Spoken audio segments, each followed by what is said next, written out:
Hi guys, today is continuation ito, part number 4 na tayo dito sa pinaka-discussion natin based from the feedback ng community, the basic technical analysis for beginners guys, no?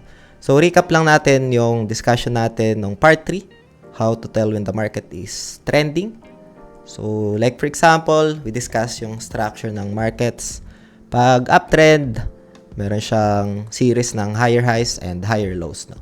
Pag downtrend naman, meron siyang series ng higher highs and lower lows. And we also discuss yung moving average na if ever na mag-point siya 2 o'clock and higher, uptrend is strong. Pointing 4 o'clock and lower, downtrend is weak, no? So ito yung mga na-discuss natin nung part number 3. So after this topic guys, ay i-discuss din natin yung pinaka candlesticks, especially dun sa mga nagtatanong.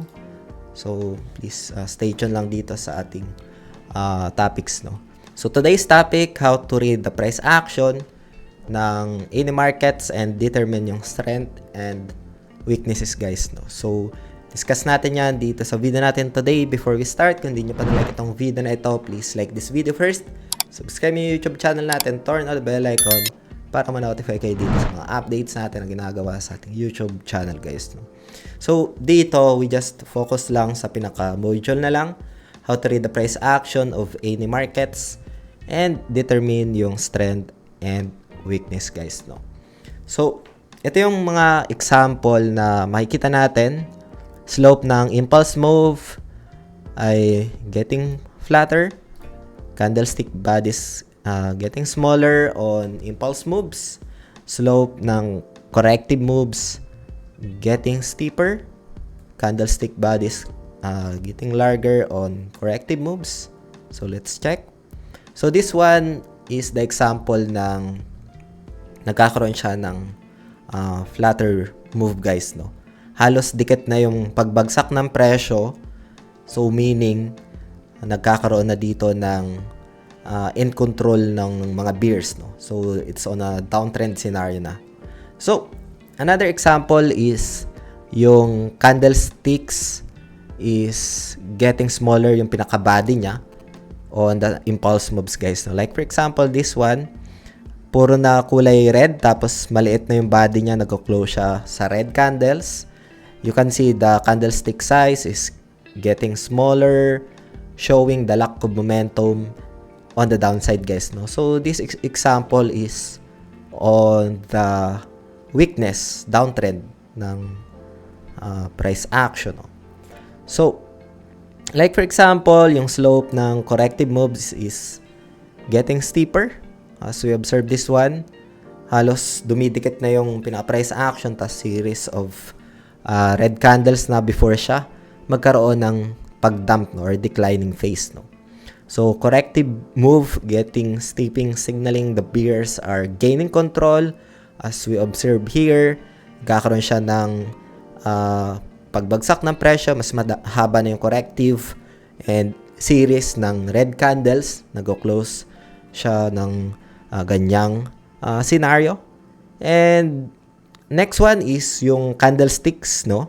Yung bodies niya is larger on corrective moves. So nagko-close siya dito in the red candles, and as we observe, this is basically on the downtrend scenario na guys, no? So candlestick size getting larger on corrective move. So this one is we observe na mas mahaba yung red candle, may mga wicks na siya dito. And then if we observe sa price action, mas nagkakaroon siya dito ng confirmation sa taas at sa gitna ng candlesticks guys, no? As we observe. So nagkakaroon siya dito ng weakness. So yun, forget memorizing ng candlesticks patterns.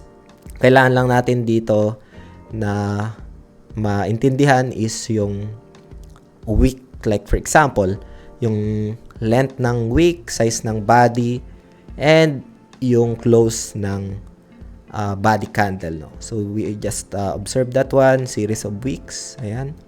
Length ng wick, masyadong mahaba na. Ayan. as we observe here. And yung size ng body, if we observe yung mga nakita natin dito, halos sa gitna na siya nagko-close no, tapos bearish pa. So, yun, as we mentioned. So, for this one, like the wick, no? So, wick of the candle represents ng rejection nga. If you see longer wick, represents greater price rejection, just like what we observe dito. We also observe ng multiple rejection, and there's a high probability na pwedeng bumagsak yung price action. It depends on if nasa taas yung wick, no? So, yung length naman ng wick dito in general, if makakita tayo ng umaakyat na price action, tapos yung pagkakaroon ng choppy na price action, kaya minsan tinatawag na, oy, choppy yung market na to dahil ang daming wicks, guys, no? Daming mga wick na nangyari usually sa range na price action scenario, no? So, like for example, this one, medyo choppy to, nagkaroon ng rejection. Pero yung isa sa mga cleaner dito is yung ganto, guys, no? Halos nakukumpleto yung pag-build up ng candlesticks. And when you have no wicks, you're probably on a cleaner condition, just like what we observe here. Maganda siya i-scalp, no? If we observe that meron decent liquidity or volume. So, sa uptrend naman, we observe dito ng size ng candle. If ever na meron tayo na-observe na bullish candle, tapos mas mahaba yung closing niya, tapos konti lang yung wicks. Ayan, no? A large body shows greater momentum, and a small body is show of lack momentum, as just what we observe dito sa chart natin. There's a high probability that the next candle in a few hours will go uptrend, no? So the easiest way to identify momentum, like on the upside in the markets, is look at the size ng body, guys, no? So for this one, before pa to umangat, na-observe na natin na meron siya ditong series of a nice candle. It's a bullish candle. Nag-close siya, nag-green. And after that, meron pang mga follow-ups. Mas mahaba yung candle na to. It's a green, a series of green. And nagkaroon ulit siya dito ng confirmations. So this is on the uptrend scenario, guys, no? So, dito, close of the body candle, if it close nearly highs, the bulls are in control, guys. Especially kapag kulay green yung candle na yan.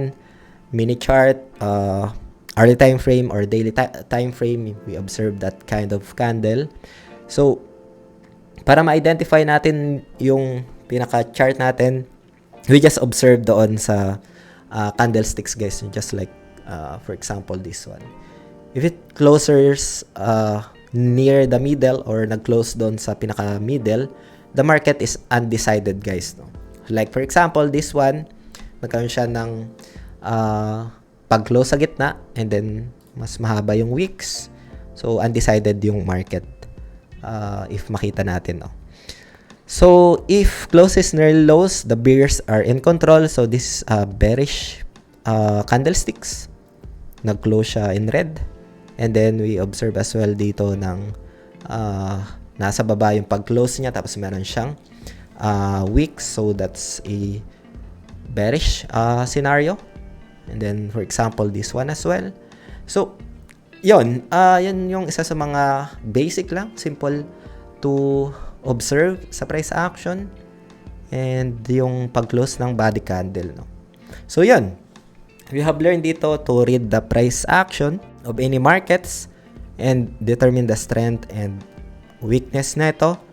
As we've seen on the previous discussion natin, diniscuss natin yung impulse, corrective, and yung mga candlestick body, candlestick patterns, and yung apat na mention natin, which is the wick, length of the wick, size of the body, tapos yung close ng body candle, just to read nung price action in any markets, no?